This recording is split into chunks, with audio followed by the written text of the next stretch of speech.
Muy buenas, hermanos y amigos que nos sintonizan a través de su programa Fe y Razón. Es un programa que dedicamos para llevar temas de análisis histórico, científico, social, teológico, fundamentándonos en la palabra de nuestro Señor Jesucristo. Hoy tenemos nuevamente como invitado especial a Pedro Ríos, quien es apologista internacional desde Chile, también es investigador de temas científicos y un profundo estudioso de la palabra de Dios. Y vamos a continuar una serie de capítulos que hemos estado realizando con él con el tema del estudio de la Biblia, y lo hicimos desde el Génesis. Pedro, bienvenido una vez más. ¿Cómo estás, hermano? Bendiciones, bien. Un saludo a todos los hermanos que van a ver este programa, a mis pastores de la Corporación Primera Iglesia del Señor acá en Chile y a todos mis hermanos de los chats y de las redes. Que Dios les bendiga mucho. Sí, Pedro, nos quedamos con un análisis interesante que tú hiciste, y recuerdo que estuviste explicándolo incluso hasta la creación de los seres humanos, y sería interesante que tú continuaras donde nos quedamos, que tú comenzaras explicándonos más sobre este maravilloso mundo, ¿no? De cómo el Señor fue conformando toda la creación y a qué nosotros estamos llamados, ¿no? En la misma creación a servirle a nuestro Señor, a darle gloria y honra por habernos dado la oportunidad de estar existiendo en esa creación. Así que, hermano Pedro, puedes comenzar. Amén. Dijimos al terminar la reunión pasada que como seres humanos estamos hechos a la semejanza de Dios, y como tales, cada uno de nosotros es digno de honor y de respeto. Al igual que una moneda puede tener una estampa con la semejanza de un rey, que representa la autoridad de este rey, todos nosotros estamos estampados con la imagen de Dios.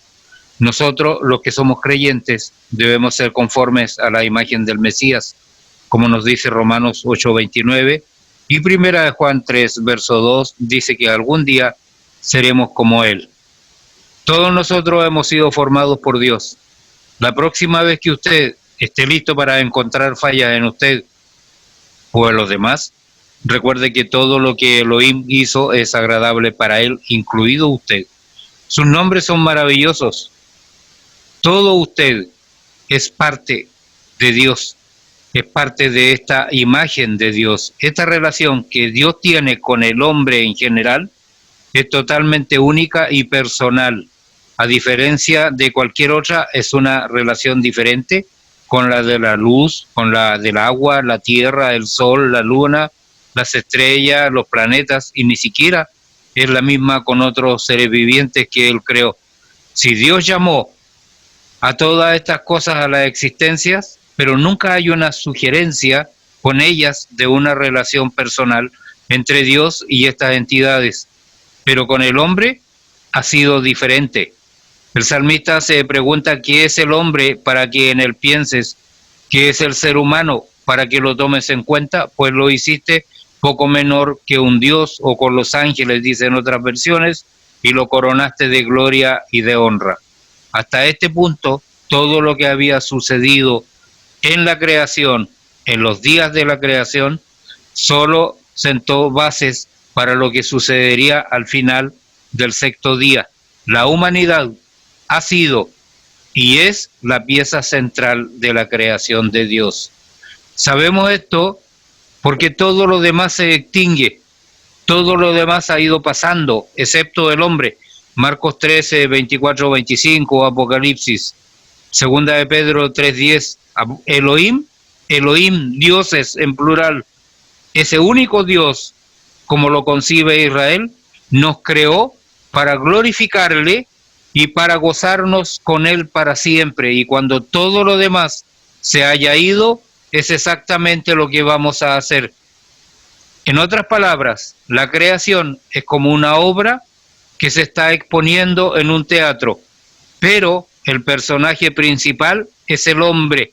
Incluso el propio Hijo de Dios se convierte en hombre. La trama gira en torno a la gracia de Dios, la misericordia y la compasión que se vierten sobre los que Él ha creado a su imagen y a su semejanza, pero después del último acto el teatro se quema completamente y no queda más que nuestra relación con Elohim.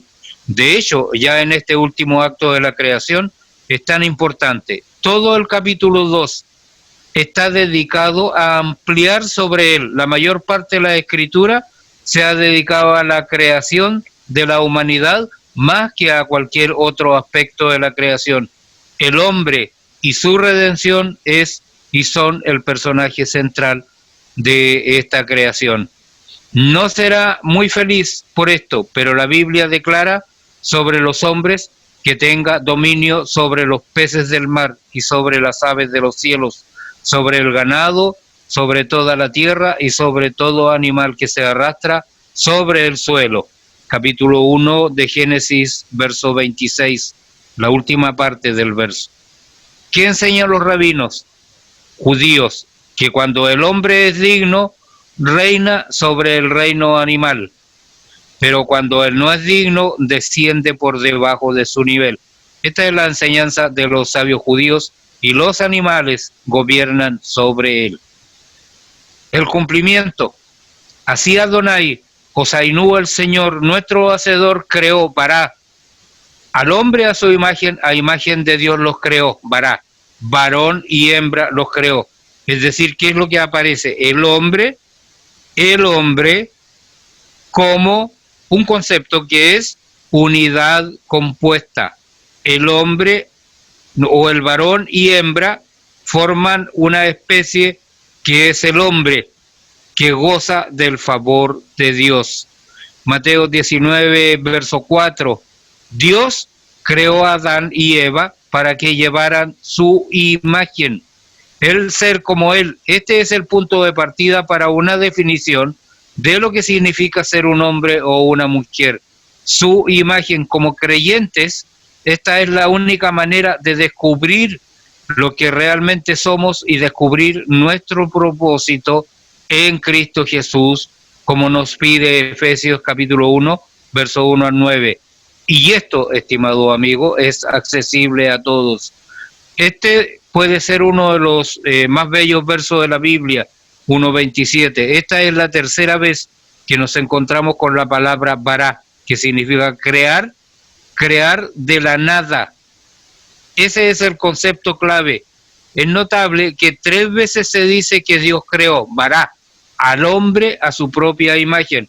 Cristo es la imagen de Dios, Hebreo 1.3, Colosenses 1.15. Por tanto, no parece excesivo llevar a la conclusión de que Dios creó al hombre a la imagen del cuerpo que él iba a tomar o a formar o a tomar un día. Dejemos esto claro. No parece excesivo pensar o llegar a la conclusión de que Dios creó al hombre a la imagen de ¿qué? Del cuerpo que él iba a tomar un día. En este sentido, parece que el hombre fue creado a imagen de Dios, el Hijo. Los rabinos enseñan que el hombre fue creado último para que no se sintiera orgulloso. En el estado del hombre antes de la caída, fue necesario o que no pecare, lo que significa que él fue capaz de no pecar. El hombre fue capaz de no pecar. También nos quiere indicar que él era capaz de pecar, pero después de la caída el hombre significa que no era capaz de no pecar porque ya el pecado se había introducido en él. Digámoslo de nuevo.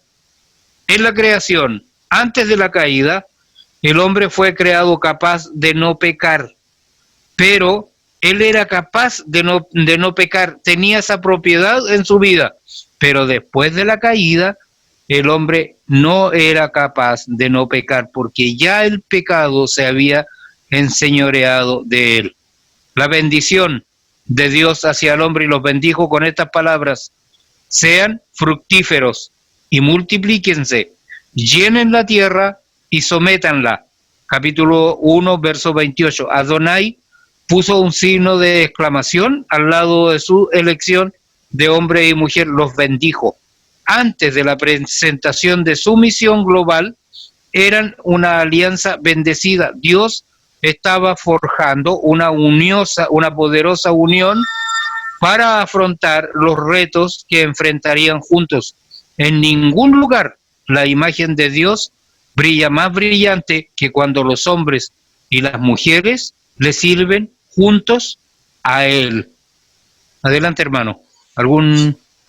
Sí, Pedro, mira, es una introducción muy interesante que tú haces, donde tú presentas la dignidad de los seres humanos creados a imagen y semejanza de Dios, tanto del hombre como de la mujer, no solo de uno o de otro, sino que ambos se complementan como tú estás presentando, y en esa compenetración, en ese complemento de ambos, pues tú nos muestras de que sirviéndole al Señor, pues ese complemento mantiene una armonía con nuestro Creador. Es decir, ahí hay una armonía, y luego tú presentas que fruto del pecado, pues ya el hombre y la mujer pasan a un estado de no poder evitar pecar.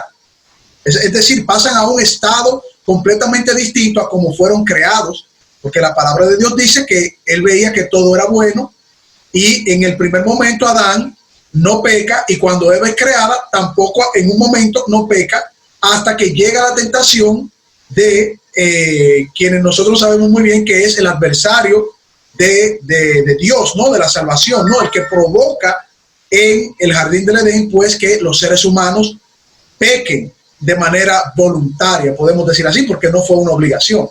Y ahí entonces perdemos, podemos decir, no la dignidad, pero sí la comunión con nuestro Señor. Adelante, Pedro, un minuto más para pasar luego al primer corte comercial. Sí, si quieres opinar algo más antes de pasar al primer corte comercial con lo que... Sí, no, está bien. Ahí, sí. Bueno, para pasar entonces, al siguiente concepto. Muy bien, pues pasamos entonces a la primera pausa aquí en su espacio Fe y Razón, compartiendo con nuestro querido hermano y amigo Pedro Ríos, directamente desde Chile, mostrándonos una serie de capítulos, centrándonos en la Biblia, un análisis profundo de la palabra de Dios. Ya volvemos, amigos. Hola, hermanos y amigos. Este es su programa Fe y Razón, un programa dedicado al análisis de temas históricos, científicos, filosóficos, teológicos, pero sobre todo fundamentados en la palabra de nuestro Señor Jesucristo. Pueden suscribirse en nuestro canal Fe y Razón 34 en YouTube, nuestro canal de YouTube Fe y Razón 34, darle a la campanita de notificaciones y así recibir todos los programas que hemos realizado para todos ustedes y que formen parte de la familia de Fe y Razón. También pueden contactarnos en Facebook en nuestra página Ciencia y Teología, nuestra página de Facebook Ciencia y Teología, y también contactarnos por WhatsApp al teléfono 829-602-7739. El teléfono 829-602-7739. Fe y Razón, un programa fundamentado en la palabra de nuestro Señor Jesucristo.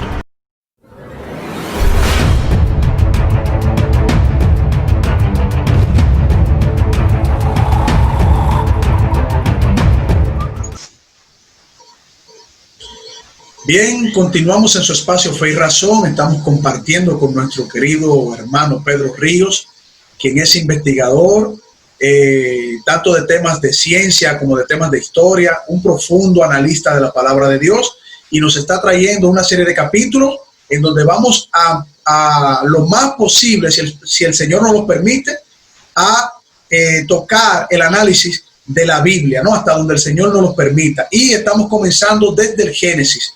Pedro, tú nos diste una introducción importante, ¿no? Presentándonos ahí el valor de la creación de Dios, ¿no? Es los seres humanos, tanto el hombre como la mujer, el complemento de ambos, cuando ambos les sirven, ¿no? Que hay una armonía, hay una comunión con Dios.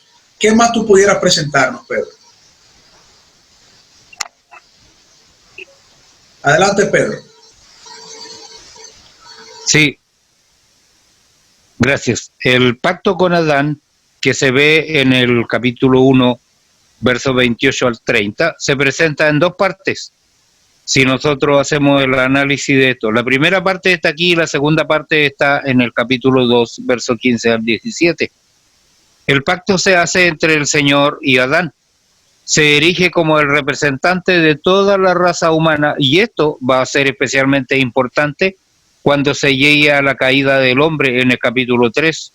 Moisés menciona 4 disposiciones específicas del presente pacto. En primer lugar, el hombre ha de poblar la tierra. Los niños constituyen uno de los grandes dones de diáspora. Nosotros, Salmos 127, verso 3 al 5. En segundo lugar, el hombre tiene autoridad sobre la tierra y tenía dominio. La tercera disposición es la autoridad para gobernar sobre el reino animal. Dios dijo al hombre: dominen a los peces del mar y las aves del cielo y a todos los reptiles que se arrastran sobre el suelo. Capítulo 1, verso 28, parte B. Esto tiene que ver con la administración en lugar de explotación de la tierra. Dice: sojuzgarla, señoreada en los peces del mar, en las aves de los cielos y en todas las bestias que se mueven sobre la tierra. Recordemos este concepto: dominen los peces del mar y las aves del cielo y a todos los reptiles que se arrastran sobre él. Esto tiene que ver, lo dije, con la administración en lugar de la explotación de la tierra o su contaminación. El hombre, ¿sí? Adelante, me quería decir algo. Sí, es un punto muy importante que tú mencionas, Pedro. Tú dices que el Señor le da la administración de la creación al hombre, pero no la explotación de la creación. Es decir, el hombre no estaba para explotar la creación, ni tampoco explotar el hombre por el hombre, que fruto del pecado es que viene todo esto, ¿no? La dominación, el sometimiento, la esclavitud, todas esas cosas fruto del pecado. Pero en una primera instancia, Dios nos da para administrar de manera armoniosa con nuestro Creador todo lo que Dios creó, ¿cierto? Amén, sí, no para contaminarla. A continuación, el más complejo de todos los seres vivientes que Dios había hecho, se le mandó a gobernar sobre el resto. El primer ejercicio a esta autoridad se ve en el próximo capítulo cuando Adán nombra a los animales. La cuarta disposición es la dieta humana, lo que Dios crea. Él preserva a lo que da vida. Él provee. El hombre tiene comida en... Os he dado, verso 29, versión Reina Valera, voy a leer, el estudio lo tengo basado en la versión en la BTX. Os he dado toda planta que da semilla que está sobre la tierra y todo árbol en que hay fruto y que da semilla os serán para comer o os servirá de alimento, dice la BTX, capítulo 1, verso 29. Tanto el hombre como los animales eran, nos indican estos pasajes, vegetarianos. ¿Por qué? Porque la muerte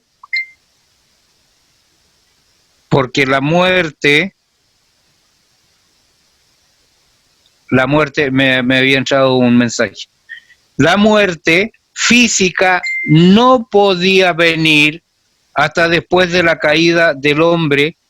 Y dice el Señor: y a toda bestia de la tierra y todas las aves del cielo y a todos los seres vivientes que se arrastran sobre la tierra, todo lo que tiene el aliento de vida en él, doy la hierba verde como alimento.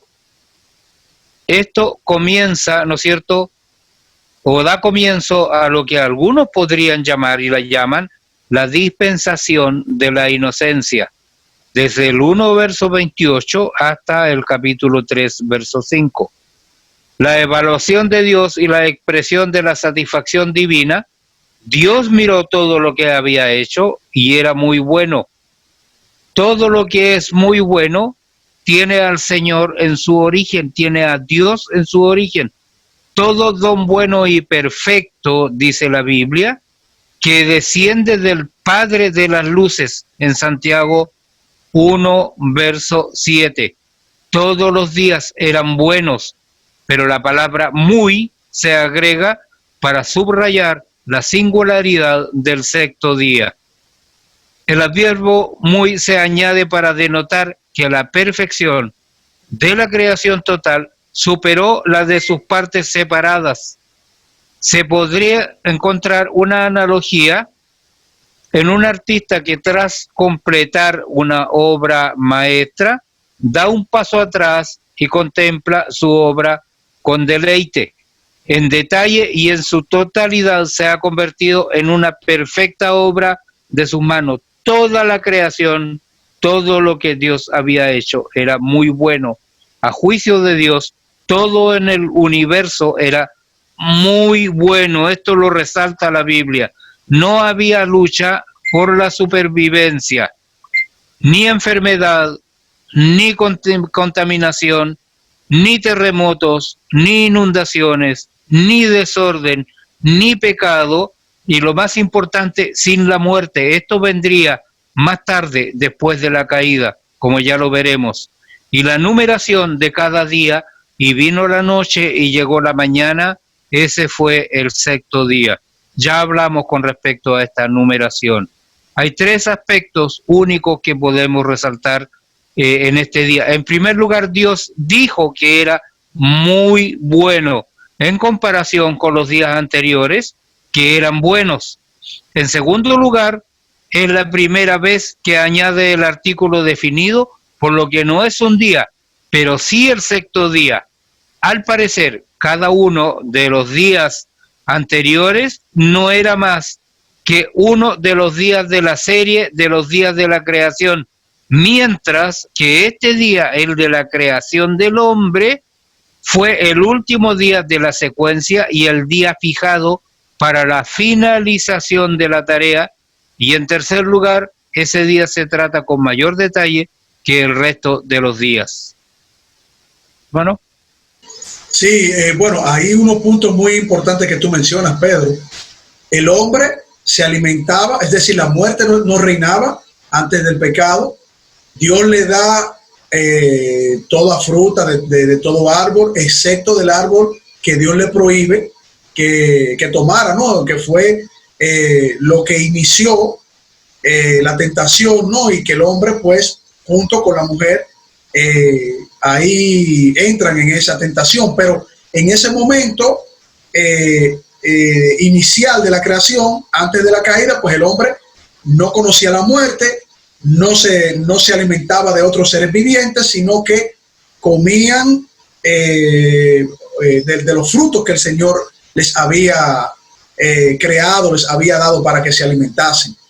Otro punto importante que tú mencionas, Pedro, es que dentro de esa armonía había esa relación con Dios y todo estaba organizado de tal manera que el universo mismo no conocía catástrofes naturales. O sea, el mal no actuaba, o los actos que uno pudiese identificar como males no actuaban a ese nivel. Quiere decir que toda la creación estaba en una armonía, como el Señor estaba presentando, de que todo era muy bueno. ¿Es el pecado, Pedro, te pregunto ahí para que tú respondas dentro de tu desarrollo, es el pecado el origen de todos los males que nosotros conocemos al día de hoy? Sí, amén. Los rabinos enseñan que el artículo definido se agrega aquí para enseñar que toda la creación en su conjunto depende del séptimo día, es decir, el sexto parte de Sivan, que es el nombre de un mes judío. Cuando Israel aceptó la Torá, como Israel la había rechazado, el universo habría sido, de acuerdo al pensamiento judío, arrojado de vuelta a su estado original de ser desordenada y vacía, como nos presenta en Génesis 1, verso 1. La tierra se contaminó. Y esto nos lleva muy hacia el futuro, todavía al futuro nuestro, donde los elementos ardientes tienen que ser pasados por fuego, todo, porque todo tiene que limpiarse de la huella que el pecado dejó en esta creación. Ese es el día grande del Señor que mencionan los profetas. El día grande, sí, el día grande del Señor. Muy bien, bueno, vamos a pasar a la próxima pausa, Pedro, aquí en su espacio Fe y Razón. Nos parece en este programa, ¿no?, que le estamos dando continuación a tus análisis, ¿no?, a una serie que vamos a llevar a cabo contigo, ¿no?, analizando la Biblia desde una perspectiva bíblica abierta, de tanto de tu conocimiento científico e histórico. Tú mencionaste algo muy interesante con la visión de los rabinos judíos, que no necesariamente es la visión que nosotros los cristianos tenemos, en función de que si nosotros entendemos que inmediatamente el ser humano entra en pecado, no asume la caída, pues ya a partir de ahí todo entra en una maldición, no, toda la creación entra en maldición de pecado, y que nuestro Señor Jesucristo pues es la promesa para la liberación de todas las cosas que están en maldición, no, como dice la palabra de Dios, la misma tierra gime, la misma creación gime. Así que continuaremos después de esta pausa, Pedro, contigo, con este interesantísimo análisis para nuestros hermanos y amigos de nuestro programa Fe y Razón. Ya volvemos. Hola, hermanos y amigos, este es su programa Fe y Razón, un programa dedicado al análisis de temas históricos, científicos, filosóficos, teológicos, pero sobre todo fundamentados en la palabra de nuestro Señor Jesucristo. Pueden suscribirse en nuestro canal Fe y Razón 34 en YouTube, nuestro canal de YouTube Fe y Razón 34, darle a la campanita de notificaciones y así recibir todos los programas que hemos realizado para todos ustedes y que formen parte de la familia de Fe y Razón.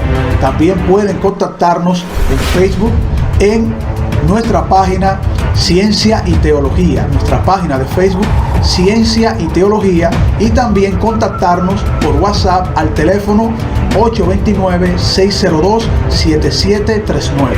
El teléfono 829-602-7739. Fe y Razón, un programa fundamentado en la palabra de nuestro Señor Jesucristo.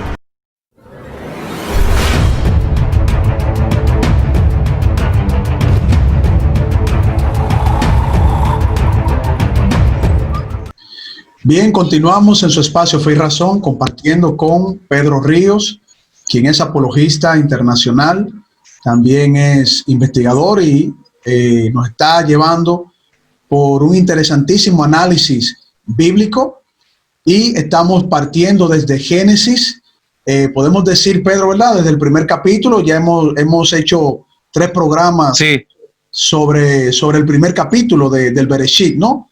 Así que, Pedro, pues puedes continuar, sí, con tu análisis. Amén. Quiero decir que producto del pecado del hombre, la creación se trastocó. Y fue necesario que viniera Cristo, que hubiera una promesa. Me voy a adelantar un poco al futuro. La promesa de la venida de Jesús para redimirnos.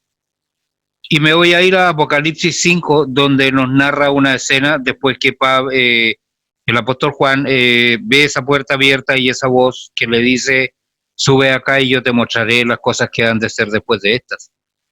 Y en Apocalipsis 5 dice: vi en la mano derecha del que estaba sentado en el trono un libro escrito por dentro y por fuera y sellado con 7 sellos. Me voy a ir a grandes rasgos aquí, porque este libro es de suma importancia, porque de acuerdo al relato de Apocalipsis 5, nadie podía abrir ese libro, ni aún mirarlo. 5:4, y Juan dice: yo lloraba mucho porque no se había hallado a ninguno digno de abrir el libro, ni de leerlo, ni de mirarlo. ¿Qué significa ese rollo? Para que veamos las consecuencias de lo que ocurrió aquí en Génesis. Este libro es de suma importancia porque contiene la revelación de lo que Dios determinó para el curso futuro del mundo y la humanidad, y describe la manera como el mundo va a ser juzgado, y describe gráficamente el triunfo final de Dios y de su pueblo sobre toda la maldad cuando se abre cada sello en Apocalipsis 6. Entonces, Juan llora porque no ve, no sabe si se encuentra una persona digna de abrir el libro. Y si no existe esta persona, quedaría sin cumplirse el propósito de Dios de juicio y de bendición para el mundo. Porque a pesar de ver al mundo caído en Génesis, nosotros vemos que sigue siendo Dios el que tiene de la mano la creación y tiene un propósito de bendición para la humanidad. Dios no es el relojero que echó a andar el reloj, le dio cuerda y lo dejó. Para que sí, no, Dios está presente en cada momento de la creación. Dios está presente en cada minuto de tu vida. Finalmente aparece el Cordero, un Cordero como inmolado, el único digno de abrir ese libro. ¿Y qué significa ese rollo libro? Es llamado por algunos estudiosos el título de propiedad de la tierra.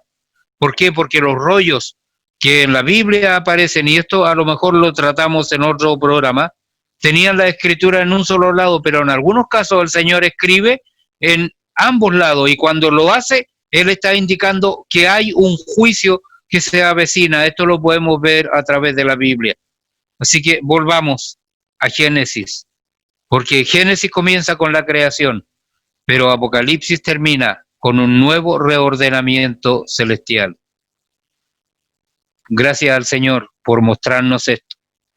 Cuando Dios, el Espíritu Santo, inspiró al autor humano Moisés a escribir sobre estos primeros 6 días de la creación, que nos ha dado a nosotros para 3 programas, pero nos puede dar para mucho más porque es muy profundo lo que nosotros encontramos. Él no nos da demasiados detalles, nos da lo necesario y como resultado nuestra fe es puesta a prueba y nos encontramos de vuelta con la verdad más importante, porque Hebreos 11:3 dice, por la fe entendemos que el universo fue formado por la palabra de Dios, de modo que lo visible no proviene de lo que se ve. El origen del universo ha sido un problema de larga data para filósofos y científicos. Si ellos no pueden entenderlo lógicamente con la mente humana, no quieren ser parte de eso. El intento de explicar el universo o de nuestro propio ser y la naturaleza por fuera de Elohim es el esfuerzo de un tonto. Pero el creyente insiste en que toda verdad es la verdad del Señor, que en su palabra, la fe, comprende lo que la mente natural del hombre, sin importar lo brillante que sea, no puede entender. Grandes verdades de Dios se descubren solamente por la fe. No hay otro medio, no hay otra forma. Una de las cosas más completas o más importantes en la comprensión de la Biblia es trazar correctamente la palabra de verdad. Segunda de Timoteo capítulo 2, verso 5. Y hay varias maneras en que podemos dividir la Biblia para entender las distintas partes del conjunto. Nosotros a veces tendemos a discutir si esta forma o no. El Génesis tiene varias opciones y una de ellas es la forma del Toledot, los principios que aparecen claramente definidos. Una de las partes forma es mediante lo que muchos llaman el dispensacionalismo o dispensaciones contenidas en la palabra de Dios. Para entender lo que es una dispensación tenemos que echar un vistazo a 2 palabras griegas. La palabra primera es oikoumene, de donde se deriva la palabra ecuménico. Esta significa gestionar, regular, administrar o planear. La segunda palabra es aion y significa época o edad. Y esta hace hincapié en el elemento de tiempo de la dispensación. Así que el término dispensación se refiere a la forma específica en la que Dios administra su programa, su voluntad y su gobierno y su autoridad. Cada dispensación, como la vamos a ver seguramente a lo largo de la Biblia, es una época debido a que cada dispensación cubre un periodo de tiempo. Las dispensaciones son periodos de tiempo en que Dios gobierna de una manera diferente de como lo hizo anteriormente. Y esto lo vemos claramente definido. Y hay 7 dispensaciones descritas en la Biblia, pero este no es el tema. Y tenemos, por ejemplo, la dispensación de la inocencia, la de la libertad, que está de Génesis 1:28 al 3:5, de la conciencia o autodeterminación, Génesis 3:6 a 8:14. Que Dios nos ayude. Hay 6 elementos específicos implicados en cada dispensación, y esto es para que podamos entender lo que viene a continuación. En primer lugar, cada dispensación tiene una persona clave a la que se le da una revelación especial. En segundo lugar, cada dispensación asigna una responsabilidad para el hombre, debido a que cada dispensación comienza con una nueva revelación que requiere una respuesta humana. Y en tercer lugar, hay una prueba específica. En cuarto lugar, después de la prueba viene una falla específica para, ¿no es cierto? Y en quinto lugar, hay un juicio que trae la dispensación a su fin. Y en sexto lugar, cada dispensación tiene algo que caracteriza a la gracia divina. Podemos tomar esto, ¿no es cierto?, como una gran lección, o podemos tomarlo como una forma hermética de hacer las cosas y que de alguna forma va a torcer también lo que nosotros pensemos acerca de la Escritura. Bien, bueno, Pedro, tú mencionaste ahí un término que creo que se usa también al principio del Génesis, el ayom, como algunos lo interpretan, ¿no? También como periodos y también como esos días en la división. ¿Estoy en lo correcto, Pedro? Sí, correcto, sí. Eso también se pudiese ver en estos periodos futuros, ¿no? En estas divisiones que se van a dar conforme a los hechos venideros y que se conectan también con la salvación que nos ofrece nuestro Señor Jesucristo. Correcto, con el plan de Dios, ¿no es cierto?, generado por el Padre, ejecutado por el Hijo y el creyente sellado con el Espíritu Santo. Y partimos con la primera dispensación, que algunos estudiosos la llaman de la inocencia a la libertad, y que parte desde Génesis capítulo 1:28 a Génesis capítulo 3, verso 15. Tiene 2 nombres: la dispensación de la inocencia o la dispensación de la libertad. Los 2 nombres se utilizan para destacar diferentes aspectos de esta dispensación. El primer nombre hace hincapié en el hecho de que Adán y Eva eran inocentes, no había pecado en ellos. En ese momento de cualquier pecado o pecado natural, ellos fueron creados santos, pero la santidad aún no había sido, notemos bien esto, confirmada, ya que no habían sido probados. La santidad tiene que ser confirmada mediante la prueba. Es por eso que la santidad de nuestro Dios, gran Dios y Salvador Jesucristo, como hombre, tuvo que ser confirmada por la prueba. Esto es importante para mí, para poder entender. Entonces, no habían sido probados en cuanto a si se mantendrían fieles a la palabra de Dios. Y el segundo nombre hace hincapié en la libertad del pecado, es decir, ellos no eran esclavos del pecado. Aquí hay un punto interesante, Pedro, también que mencionaste. El Señor Jesucristo, cuando viene y se hace hombre, y se hace carne, Él es santo, es tentado en el desierto por el adversario, ¿no? Y Él lo que hace es que, siendo santo, Él reafirma su santidad, es decir, él vence a Satanás en el desierto, siendo santo, es tentado y Él se mantiene firme en su santidad. ¿Podemos decir así, verdad? Sí, eso es lo que nos describe la Biblia. Jesús, siendo hombre, viviendo como hombre, fue santo, no hubo pecado en él. Esa es la gran verdad que está implícita, incluso aquí tan tempranamente en el Génesis. Entonces, al comienzo de cada dispensación hay una persona clave, a través de la cual Dios revela nuevas características de esa dispensación particular. Para la primera dispensación, la persona clave es Adán. Elohim reveló su voluntad, la economía divina y la divina administración hacia la creación a través de Adán.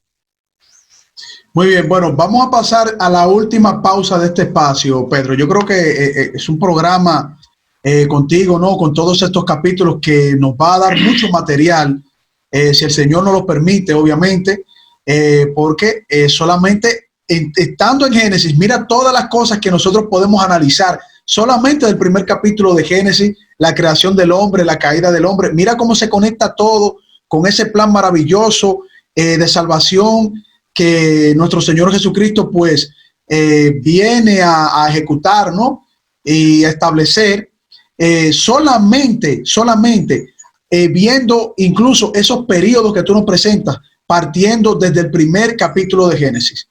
Cuando retornemos a su espacio Fe y Razón, continuamos con este interesante tema. Hola hermanos y amigos, este es su programa Fe y Razón, un programa dedicado al análisis de temas históricos, científicos, filosóficos, teológicos, pero sobre todo fundamentados en la palabra de nuestro Señor Jesucristo. Pueden suscribirse en nuestro canal Fe y Razón 34 en YouTube, nuestro canal de YouTube Fe y Razón 34. Darle a la campanita de notificaciones y así recibir todos los programas que hemos realizado para todos ustedes y que formen parte de la familia de Fe y Razón. También pueden contactarnos en Facebook en nuestra página Ciencia y Teología, nuestra página de Facebook Ciencia y Teología, y también contactarnos por WhatsApp al teléfono 829-602-7739. El teléfono 829-602-7739. Fe y Razón, un programa fundamentado en la palabra de nuestro Señor Jesucristo.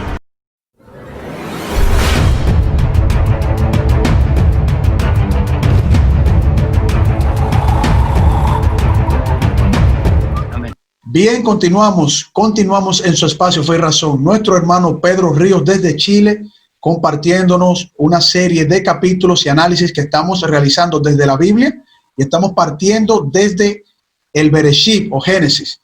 Pedro, continúa con tu exposición. Amén. Dijimos que cada dispensación había una persona clave y esta era Adán, a quien Elohim reveló su voluntad, la economía divina, la administración del mundo, de la creación a través de él.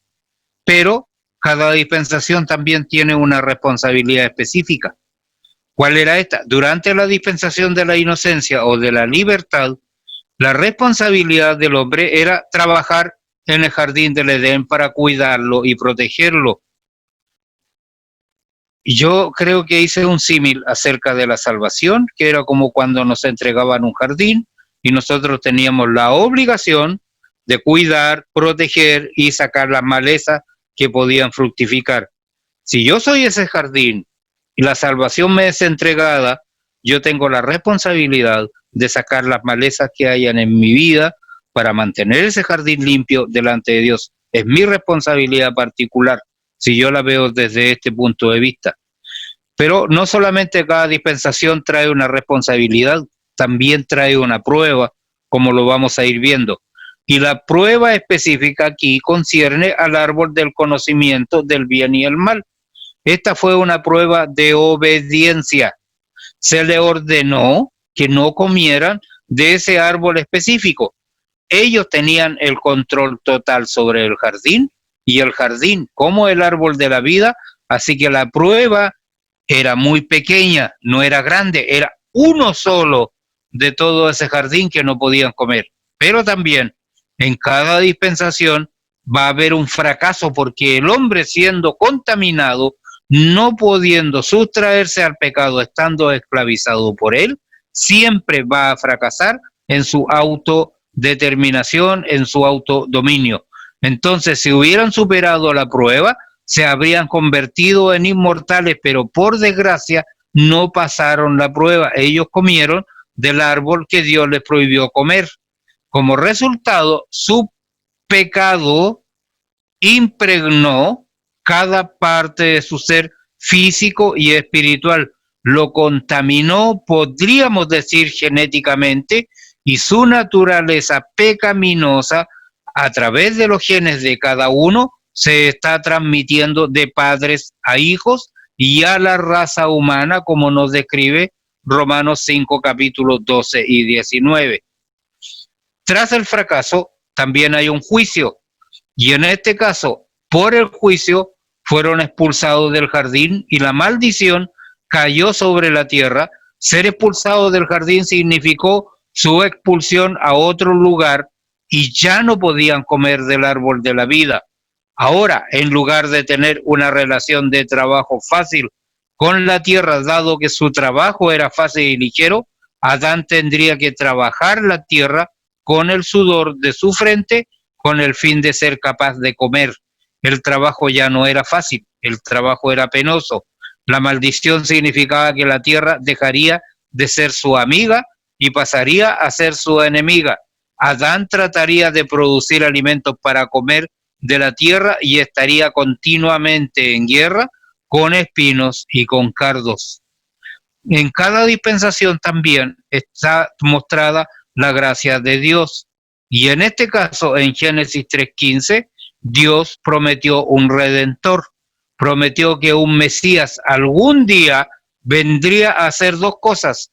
Primero, él iría en contra de Satanás, el enemigo del hombre, que provocó la caída del hombre y la maldición y la expulsión del jardín. Y en segundo lugar, él conquistaría la muerte física, que fue el resultado de la caída, con la resurrección. En el séptimo día, como nos describe Génesis, Dios ya había terminado su trabajo. Dios descansó. Y el séptimo día, la creación fue completa y por lo tanto fue un día de descanso. Y el pasaje de Génesis que nos habla del séptimo día es un resumen de la labor realizada y por tanto es diferente también de la estructura de los últimos 6 días de la creación. Dios terminó su obra. En 1.1 a 2, verso punto A, Él descansó de su obra. En 1.2b, y el Señor bendijo el día. En 1.3, hay 3 divisiones en esta sección, porque el número 3 y el número 7 están muy destacados. En hebreo hay 35 palabras, 5 por 7. Dentro de estos 3 versos, cada uno contiene 7 palabras de las 35. La expresión media exacta es el séptimo día. Las 3 frases intermedias en 2a, 2b y 3a tienen 7 palabras cada una, y las palabras séptimo y trabajo están dentro de cada frase. Si usted está pensando cuál es el problema, le sugiero que siga adelante y pruebe. Elija un tema limitado a 35 palabras en 3 oraciones de 7 palabras y cada una. Luego vea si alguna de ellas tiene algún sentido.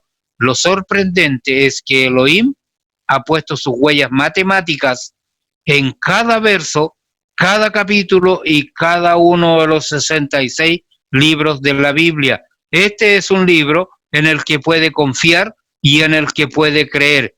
Y es por eso que la maldición de Dios está puesta sobre todo aquel que quiera quitar o añadir algo a las palabras de esta ley. Matemáticamente es un libro sellado por Dios. ¿Cómo estamos? Sí, bueno, Pedro, mira, cuando tú mencionas que hay incluso un orden matemático, podemos decir así, no solo en toda la creación, sino también en la palabra de Dios. La palabra de Dios tiene una armonía de los hechos que son invariables, ¿no? Que desde el principio nos está presentando la salvación de nuestro Señor Jesucristo. Luego, cuando nuestro Señor Jesucristo viene, se hace hombre, cumple todo lo que los profetas presentan en la palabra de Dios. Y luego que Él resucita, todo lo que los apóstoles van presentando hasta el día de hoy, hay una armonía, hay una sincronía, un ordenamiento matemático, podemos decir así. O sea, que es un término que me parece correcto, porque la palabra de Dios no hay una violación conforme a los hechos que se van narrando de lo que presenta la palabra, ¿no? La caída del hombre, la creación, la caída del hombre, el plan de redención de nuestro Señor, en nuestro Señor Jesucristo venciendo en la cruz, nuestro Señor Jesucristo permitiendo que todo su palabra, todo el evangelio sea predicado al mundo entero como hasta el día de hoy. Es decir, increíblemente hay una armonía en la palabra de Dios. Adelante, Pedro. Y esto viene a desmentir cualquier intento de hacer creer que el Génesis específicamente es un compendio de diversas leyendas de su época. Si fuera así, sería un total y absoluto desorden y no existiría esta armonía. Primero Dios terminó su obra, porque dice así fueron terminados los cielos y la tierra, Calá, en todo el ejército de ellos, 2 verso 1. En el séptimo día Dios había terminado, la palabra Calá, la obra que él había estado haciendo. 4 veces se enfatiza que Elohim había terminado su obra y 3 veces se insiste en que esto incluía toda su obra. No había cabos sueltos que atar, no había problemas para resolver. El verbo terminar o completar, Calá, significa llevar a término. El punto aquí es que el universo ya no está en proceso de creación, no hay evolución. Lo que esta sección no admite es más tiempo para alguna creación adicional, solo admite el tiempo para la procreación de las distintas especies. El hebreo tiene 2 palabras para trabajo. Uno es el trabajo inexperto o no calificado, y sin embargo el segundo, y el que se usa aquí, significa que el trabajo se llevó a cabo por un artesano o un artista. Así, el maestro artesano completó su obra de manera tal que todo era perfecto y era sin mancha. Dios no descansó hasta que él había terminado la obra que él había hecho. Adelante, muy bien, Pedro. Excelente exposición en esta parte, ¿no? De la serie de capítulos que hemos estado llevando. Yo creo que hemos profundizado mucho más sobre este estudio que estamos llevando, de que esperamos que sea de edificación a nuestros hermanos y amigos que están viendo y ven nuestro espacio.